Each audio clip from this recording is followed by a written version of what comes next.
तो hello everyone, welcome to my learning journey. आज हम एक नया टॉपिक स्टार्ट करने वाले हैं which is cryptography. So cryptography होता क्या है? It refers to the science of securing information through techniques. कोई भी इंफॉर्मेशन है आपकी, आप उसको कैसे सिक्योरली रख सकते हो और काफ़ी सारी टेक्निक्स का यूज़ करके, उसको हम कह देते हैं क्रिप्टोग्राफी। बहुत बड़ी टर्म है ये। इसके अंदर क्या क्या चीज़ें इंश्योर करनी पड़ती हैं कि जिससे हमारी क्रिप्टोग्राफी मतलब जो हमारी सिक्योरिटी है वो मेंटेन रहती है। सबसे पहले आता है confidentiality, integrity, authentication and non repudiation. ये चार चीज़ें जो होती है ना, ये मैंडेटरी होती है क्रिप्टोग्राफी के लिए। कॉन्फिडेंशियलिटी का मतलब कि ये इंश्योर करना कि अथराइज्ड पार्टी ही सिर्फ आपकी इंफॉर्मेशन को रीड कर पा रही है, ठीक है। और सेकंड चीज़ इंटीग्रिटी, मतलब ये इंश्योर करना कि इंफॉर्मेशन के अंदर कोई चेंज नहीं किया गया है, बिल्कुल जो थी वैसी ही वैसी है, ठीक है। अनऑल्ट्रेशन, और कह लो कि उसको ऑल्टर नहीं किया गया। थर्ड है ऑथेंटिकेशन। ऑथेंटिकेशन का मतलब कि वेरीफाई करना आइडेंटिटी ऑफ यूज़र और सोर्सेज दोनों की कि ये वैलिड है या नहीं, ठीक है। कॉन्फिडेंशियलिटी समझ में आ गया होगा, इंटीग्रिटी समझ में आ गया, ऑथेंटिकेशन समझ में आ गया। And fourth one is non repudiation, यानी कि preventing the denial of actions. अब मान लो कोई आपने ऐसा काम कर दिया, आपने लॉगिन किया वहाँ पे, तो आप डिनाई नहीं कर सकते कि मैंने नहीं किया था। That is non repudiation. तो ये चार चीज़ें इंश्योर करता है। अब क्रिप्टोग्राफी क्या है ना, वो काफ़ी सारे टूल्स का, टेक्निक्स का यूज़ करता है जो ये चार गोल हैं इनको इम्प्लीमेंट करने के लिए।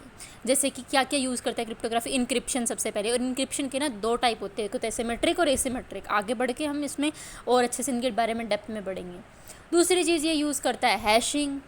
तीसरा डिजिटल सिग्नेचर्स, की एक्सचेंज प्रोटोकॉल्स जैसे डेफी-हेलमैन, और भी बहुत सारे होते हैं। उसके बाद सिक्योर कम्युनिकेशन प्रोटोकॉल्स जैसे HTTPS हो गया, SSL और TLS हो गया, SMIME हो गया। ये सब जो है ये सिक्योर कम्युनिकेशन प्रोटोकॉल्स, इन सब का यूज़ करके वो इन चारों गोल्स को, जो कॉन्फिडेंशियलिटी, इंटीग्रिटी, ऑथेंटिसिटी एंड अपना क्या था, नॉन रेपुडिएशन को मेंटेन करता है, या कह लो इम्प्लीमेंट करता है। बात करें सबसे पहले इंक्रिप्शन की, तो ये क्या होता है? ये एक ऐसी टेक्निक होती है जिसका यूज़ किया जाता है कोई भी नॉर्मल रीडेबल डेटा जो कि प्लेन टेक्स्ट में होता है उसको अनरीडेबल फॉर्म में कन्वर्ट करना यूजिंग आ की, एक की का इस्तेमाल करके।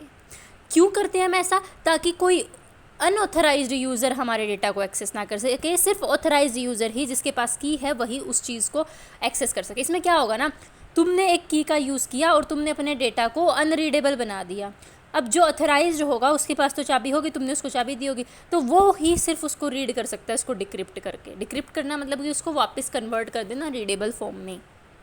ये चीज़ याद करना, इससे रीडेबल टू अनरीडेबल और अनरीडेबल टू रीडेबल हो सकता है इंक्रिप्शन में, दोनों रिवर्स पॉसिबल है, but if you have the key. But unauthorise user के पास की नहीं होगी तो वो नहीं कर पाएगा उसको डिक्रिप्ट। तो फिर वो अनरीडेबल फॉर्म में डेटा है तो वो पढ़ा भी रहे, उसे कोई फ़र्क नहीं पड़े, मतलब फ़र्क क्या पड़ेगा, डेटा को कोई फ़र्क नहीं पड़ेगा और अनऑथराइज यूज़र को उसका एक्सेस नहीं मिलेगा। समझ रहे हो? और ये इंश्योर करता है कॉन्फिडेंशियलिटी को। कैसे? अब देखो, कॉन्फिडेंशियलिटी क्या कहता था, सिर्फ ऑथराइज्ड पार्टीज़ ही हमारी इन्फॉर्मेशन को रीड कर सकती हैं। तो इसमें क्या है ना, ये सिर्फ ऑथराइज पार्टी के पास ही की होगी, तो वो ही इसको डिक्रिप्ट कर सकती है और डेटा को रीड करती है। तो इंक्रिप्शन बेसिकली यूज़ किया जाता है सिक्योर कम्युनिकेशन के लिए, ऑनलाइन ट्रांजैक्शंस के लिए और डेटा प्रोटेक्शन के लिए, ठीक है। और इधर कॉन्फिडेंशियलिटी कैसे इंश्योर हुई ये आपको समझ में आ गया होगा कि सिर्फ ऑथराइज ही उसको ओपन कर पा रहा है, बाकी नहीं कर पा रहे हैं। अब there are two main types of encryption based on the keys. सबसे पहले आता है सिमेट्रिक इंक्रिप्शन और दूसरा होता है एसिमेट्रिक इंक्रिप्शन। इनके बारे में डेप्थ में हम आगे पढ़ेंगे, लेकिन थोड़ा थोड़ा अभी देखने वाले हैं। सिमेट्रिक इंक्रिप्शन क्या होता है? इसके अंदर एक की यूज़ होती है, यानी कि जिससे आपने लॉक किया वही आपको लॉक खोलने के काम आएगी, यानी कि जिससे आपने इंक्रिप्शन किया उसी से आप डिक्रिप्शन करोगे। और ये मेथड जो है थोड़ा फास्ट होता है, एफिशिएंट होता है, ठीक है, and making it suitable for encrypting large amount of data. अगर ये फास्ट है, एफिशिएंट है, तो लार्ज अमाउंट ऑफ डेटा के लिए बेस्ट रहेगा ये, इसीलिए सिमेट्रिक इंक्रिप्शन की बस एक खास बात बता रही हूँ मैं। दूसरा है एसिमेट्रिक इंक्रिप्शन। इसमें क्या होता है, इसके अंदर दो डिफरेंट कीज़ होती है, एक होती है पब्लिक की, एक होती है प्राइवेट की। पब्लिक की का यूज़ करते हैं हम इनक्रिप्शन के लिए और प्राइवेट की का यूज़ करते हैं हम डिक्रिप्शन के लिए। इसके बारे में इन डेप्थ एक्सप्लेनेशन कैसे हम क्या करते हैं, जब इसको हम इन डेप्थ पढ़ेंगे तब देखेंगे। अभी बस इतना जान लो कि पब्लिक की से हम इनक्रिप्ट करते हैं और प्राइवेट की से हम डिक्रिप्ट करते हैं, यानी कि दो अलग अलग की हैं। जिससे मैंने ताला लगाया उससे नहीं खुलेगी, दूसरी चाबी से खुलेगा, ठीक है। और ये मेथड क्या प्रोवाइड करता है, स्ट्रॉन्ग सिक्योरिटी ऑफ कम्युनिकेशन, ठीक है। पर ये थोड़ा स्लो होता है सिमेट्रिक इनक्रिप्शन से। अगर सिमेट्रिक इनक्रिप्शन के बारे में थोड़ा और जाने तो मैंने क्या बताया कि सेम की तो होती है, फास्ट एफिशिएंट होता है, दोनों सेम की का यूज़ करते हैं, ठीक है। की शेयरिंग इसमें बिगेस्ट चैलेंज होता है कि की शेयर कैसे की जाए, अगर वो शेयर करते करते ही चोरी हो जाए फिर ये इसमें थोड़ा चैलेंजिंग रहता है। इसके अंदर दो तरह के एल्गोरिथम पढ़ने वाले हैं हम, AES और DES। AES क्या होती है, एडवांस इंक्रिप्शन स्टैंडर्ड, और DES क्या होता है, data encryption standard. Advance encryption standard जो है वो आज के टाइम पे बहुत ज़्यादा यूज़ की जाती है क्योंकि फास्ट है और बहुत सिक्योर है। और अगर बात करूँ डेटा इंक्रिप्शन स्टैंडर्ड की तो ये पुरानी है और थोड़ी सी वीक कंसीडर की जाती है। एसिमेट्रिक पे बात करें तो मैंने इसमें बताया था आपको कि दो कीज़ होती है, पब्लिक और प्राइवेट, और इसके फीचर्स क्या हैं कि इसको कोई की को शेयर करने की ज़रूरत नहीं है, ठीक है, ना पब्लिक को ना प्राइवेट को। सिमेट्रिक से थोड़ी स्लो होती है पर इसकी सिक्योरिटी बहुत अच्छी होती है उससे। इसके अंदर हम एल्गोरिथम करने वाले हैं RS से, which is most popular use to in securing email या फिर TLS SSL, ठीक है। आगे हम बात करते हैं एनकोडिंग की। अब हमने पढ़ा था इनक्रिप्शन और ये है encoding. It is different from the encryption. ये एक मेथड होता है जिसके अंदर आप डेटा को कन्वर्ट करते हो इनटू द डिफरेंट फॉर्मेट्स।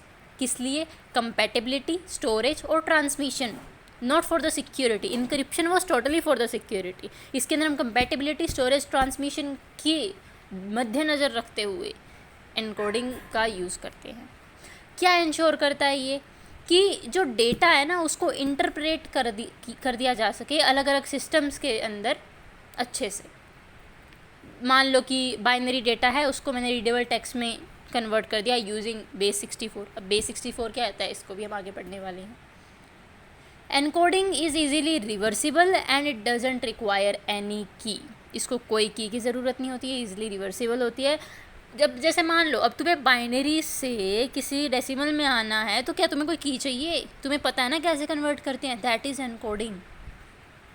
समझ रहे हो। It is suitable for protecting sensitive information. आगे बात आती है हैशिंग की। तो हैशिंग क्या होता है, hashing is one of the way process that, मतलब एक ऐसा प्रोसेस है जो ट्रांसफॉर्म करता है इनपुट डेटा को into the fixed length unique string called the hash value of digest. नहीं समझ आया, बताते हैं। एक कोई तुम्हारा डेटा है उसको एक फिक्स्ड लेंथ स्ट्रिंग में कन्वर्ट कर देगा और वो स्ट्रिंग जो है वो यूनिक होगी हर एक वर्ड के लिए। अगर मैंने लिखा हेलो स्मॉल लेटर्स में, उसका एक अलग हैश बनेगा फिक्स लेंथ का यूनिक स्ट्रिंग। अगर मैं हेलो को कैपिटल लेटर में लिखूँ उसका भी अलग बन जाएगा। अगर मैं हेलो को कंप्लीट नहीं सिर्फ एक उसका कैरेक्टर कैपिटल या स्मॉल कर दूँ या एक कैरेक्टर चेंज कर दूँ उससे भी पूरी हैश की वैल्यू चेंज हो जाएगी, ठीक है। और जो ये यूनिक स्ट्रिंग होती है फिक्स लेंथ की, इसको हम हैश वैल्यू या फिर डाइजेस्ट भी बोल देते हैं। इसका मेन काम होता है डेटा इंटीग्रिटी के लिए। अब मैंने क्या बोला, अगर तुम उसमें से एक करेक्टर को भी बड़ा या छोटा कर दोगे या चेंज कर दोगे तो क्या होगा, वैल्यू चेंज हो जाएगी। और मैंने एक चीज़ बताई थी, इंटीग्रिटी क्या होती है कि कोई चेंज नहीं होना चाहिए, अनऑल्टर्ड डेटा होना चाहिए।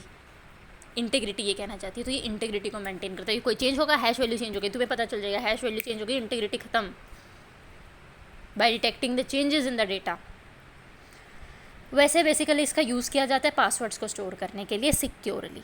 इनक्रिप्शन की तरह नहीं है ये। इनक्रिप्शन क्या था, रिवर्सिबल था, की आ गई तो आप उसको उल्टा कर सकते हो। नहीं, हैशिंग में ऐसा बिल्कुल भी नहीं होता, ये रिवर्सिबल नहीं होती। वो जो सेम है वही रहेगा, उसको आप वापस कन्वर्ट नहीं कर सकते। मतलब कि original data can not be recovered from the hash output. समझे, ओके। अब हम देखने वाले कि हाउ हैशिंग एल्गोरिथम मैटर। दो मेजर फैमिलीज़ होती है फाउंडेशनल हैश एल्गोरिथम की, फाउंडेशनल एल्गोरिथम। एक होती है MD which is message digest family, और दूसरी होती है SHA भी बोल देते हैं उसको, secure hash algorithm family and message digest family. क्या इन दोनों को हम हैश फंक्शन बोलते हैं? टेक्निकली SHA और MD5 जो होती है वो हैश एल्गोरिथम होती हैं। इनका अपना स्टेप बाय स्टेप प्रोसीजर और फार्मूलाज होते हैं, बट वैसे लोग इसको फंक्शन भी बोल देते हैं। ये हैश फंक्शन होता क्या है?